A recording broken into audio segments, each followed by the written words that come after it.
Alors, il y a ce qu'on appelle les 5 règles d'or des orateurs. La toute première, c'est de ne jamais chercher la perfection dans un discours. Cherchez plutôt la clarté. Un discours est d'autant plus beau lorsque les autres humains qui vous écoutent peuvent s'identifier dans votre discours. Cherchez pas la perfection.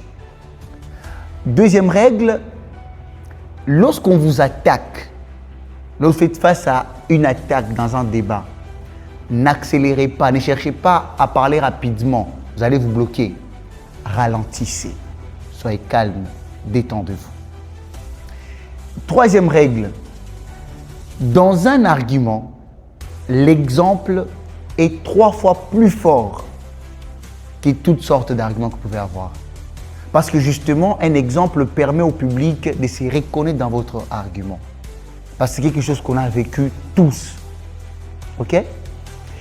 Quatrièmement, lorsque vous devez défendre une thèse ou un argument, un avis, soyez toujours attentif à votre interlocuteur. C'est en écoutant l'adversaire qu'on peut déceler les failles dans son argument et on peut savoir comment contre-argumenter. Et en dernier lieu, lorsqu'on vous posera une question, si vous n'avez pas de réponse à la question, avant de répondre, utilisez la technique de la reformulation.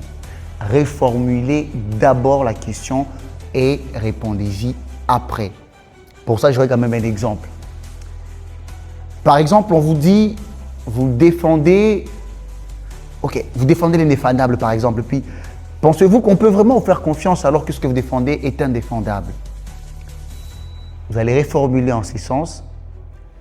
Votre question est donc de savoir si mon argument est légitime pour être défendu et que cet argument n'a pas de crédibilité. Je ne suis pas d'accord avec vous. Je pense que chaque argument, chaque opinion est défendable, sauf celui qui souffre de l'argumentation. Et ça sera donc par ces mots, mesdames et messieurs, que mon éloquence prendra congé de vous.